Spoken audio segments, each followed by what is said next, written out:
A lightweight, compact, portable vacuum cleaner for times when you just need to quickly clean up a little bit and you don't want to get out that big central vac hose.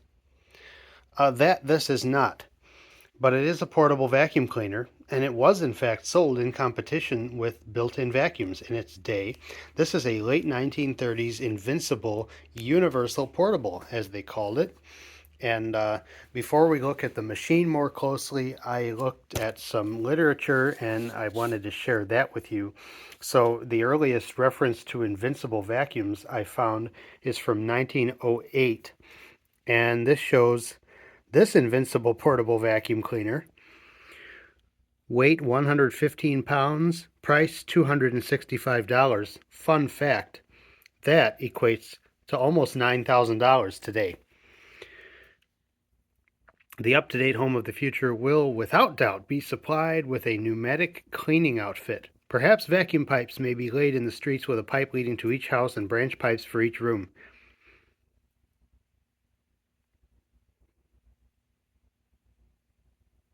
For residences, small hotels, clubs, hospitals, etc. So this machine, oh, this was interesting too before we continue.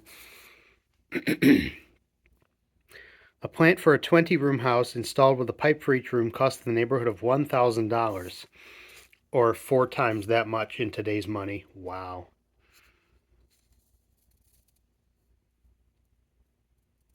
So this was a book of like innovations of the time. It wasn't just about vacuums. This machine reminds me of a machine I saw in this book, the Skinner Electric Renovator. One of these is in the possession of the Hoover Historical Center, rather. Close to 100 pounds, 1905. So anyway, that's quite similar to that, but this one does not appear to have a rotating brush. This is basically just a big canister vacuum. Well, several years after that, this ad shows not only the Invincible Portable with a much simpler design, looking quite a bit like our newer version here, but also a central vacuum system, which they call a stationary plant. The only air cleaning plant operating on the centrifugal fan principle. I guess they didn't know about Spencer. And Tuek, I don't think, was around at this point. At this point, Electric Renovator Manufacturing was in Pittsburgh. They moved from Amberson Avenue to Farmers Bank Building, same year. And in 1914, here's an ad showing a stationary plant marketed to schools, and they're back on Amberson Avenue.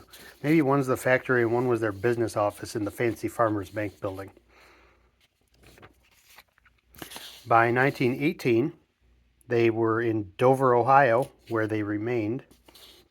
I don't know if they're still in business. They might actually. I feel like they merged with Gardner Denver, and they still make heavy truck type portables, like competing with Spencer and American Vacuum. But in 1918, you can see they are marketing the stationary plant as well as a large truck type portable, as well as the junior truck, which became known later as the universal portable that we have here.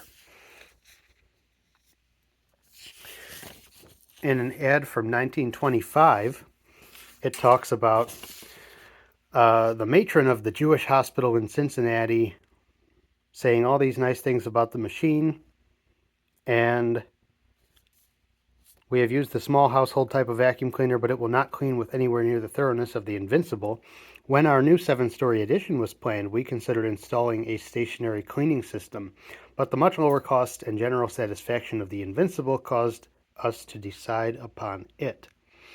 So, Cincinnati was big Spencer turbine country. There were over 30 schools in Cincinnati that had Spencer central systems, and the Cincinnati General Hospital had over a dozen machines cleaning their buildings. So Spencer had a big presence. No doubt the Spencer rep quoted the Jewish hospital, and Mrs. David, the matron, said, and they just bought a whole bunch of these. I think I know which one I would have rather had. Here's an ad from 1926, the School Board Journal. So at this point, they're no longer marketing stationary vacuums to schools, stationary plants. In fact, they say Invincible portables require no intricate piping and no long, heavy lengths of hose.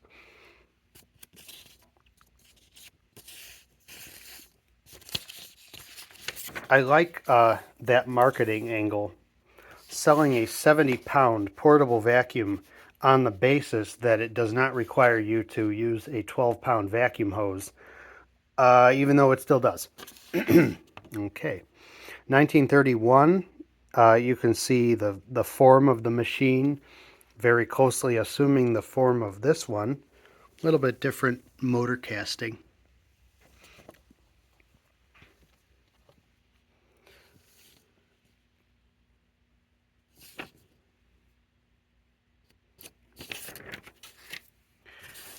And in 1935, this one, they show a small, the Invincible all-service, lighter weight than the Universal.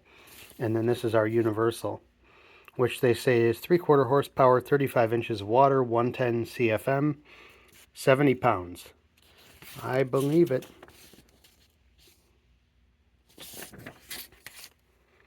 And by 1937, this is our machine. So looking closely at the what remains of the decal, you can see kind of a diagonal design here and here. I wish I had a better picture that I could reproduce this decal from, because this machine deserves to be pretty again. But in 1935, you can see that just a badge, but by 37, they have that diagonal featured decal. So that's what makes me think that this example is from the late 30s. And as an aside, when I was researching this machine, I came across a band called the Invincible Vacuum Cleaner Company that used this machine, a drawing from one of their early ads, as their logo.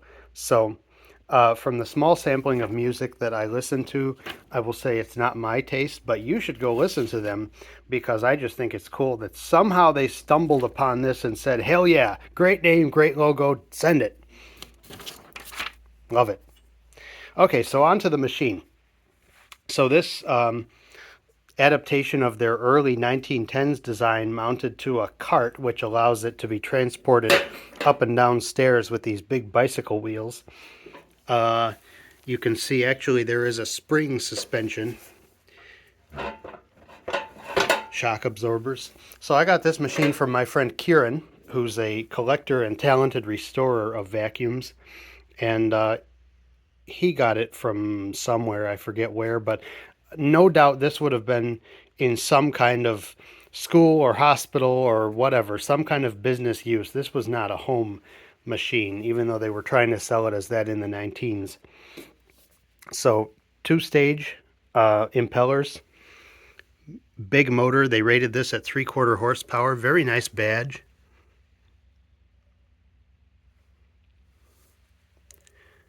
And we have an oil port here. I always like these. They look like mini central vac inlets. Put 3 drops of oil in, and they've scratched out each oil cup every 36 hours of service. So what's that mean? You'd probably oil this once a month or so. Back when people were used to having to oil things. Back when people knew that you had to maintain things. So to access the filtration, you remove these spring catches, you take the lid off. Interestingly, on this lid, there's this little dirt finder, this dust scope. Originally, this would have had like a mason jar type thing. Well, a mason jar does not have the right screw thread. So Kieran found that this little half of a clear plastic globe fits in nicely. And you can see that the casting directs the dirt up and then back down, because if it was just a straight through, you wouldn't see what's being picked up nearly as well. Taking this lid off, we have inside a little pot that you can take out and empty the large debris out of. Maybe I'll use this to cook pasta tonight. Mmm.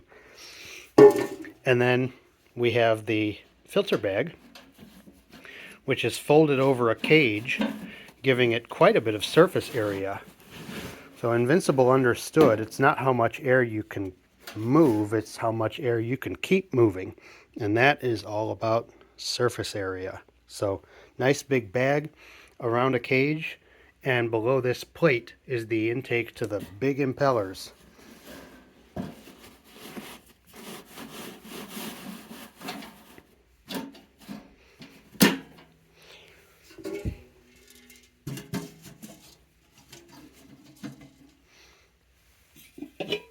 And I think when I reattached the cloth bag to the rim, I stretched it a little too tightly because that bucket sort of floats in the bag and I feel like it should be sitting on the bottom.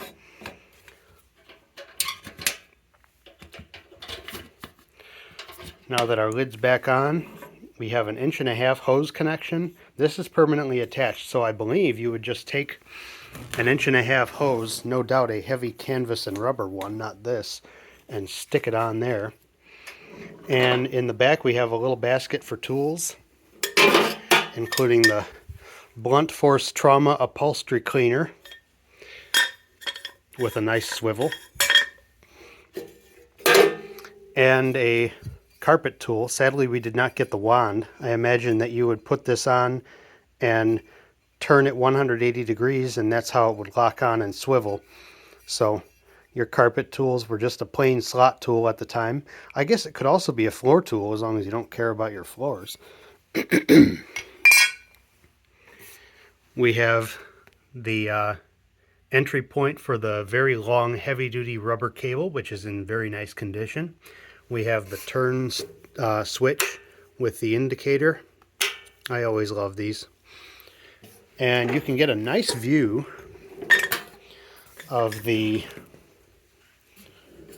motor from underneath. This machine predates safety. So this is all exposed. From the sides you can touch the carbon brush springs. There are 2 brushes on each side that conduct to this gigantic, over 2-inch diameter commutator with many, many bars on it. And that field coil is over 5 inches tall. So this is just a big, heavy built machine. It's obviously made just to run and run and run and run and run. And I don't think this has all that many hours on it, judging by the condition of the power cord and the commutator and the brushes. So I don't think this had a tremendously rough life, contrary to its appearance. There is also a provision for blowing. So the exhaust comes out of here. The motor cooling air exhaust comes out of here. And if you take and close this damper, would you call that? Then the exhaust is forced out of here, and you can hook the hose up, and it becomes a mediocre blower. All right.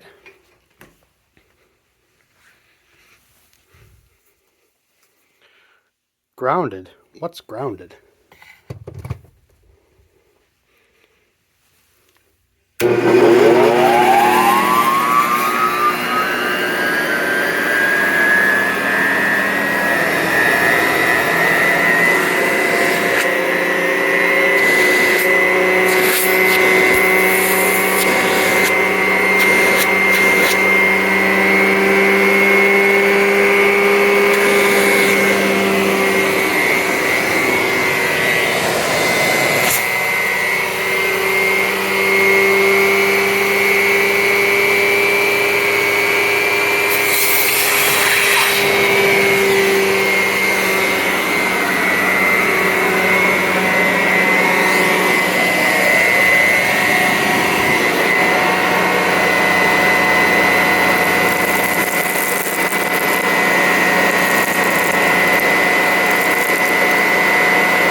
I imagine by the time you unplug this and wrap the cord up and wrap the hose up and wheel this back to the closet, it'll still be spinning.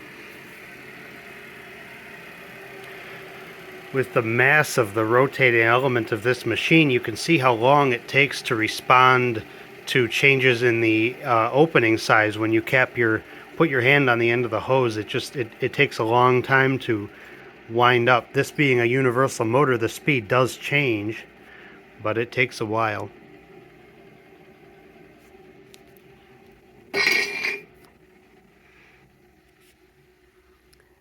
And there you have it, the Invincible Universal Portable. Happy vacuuming.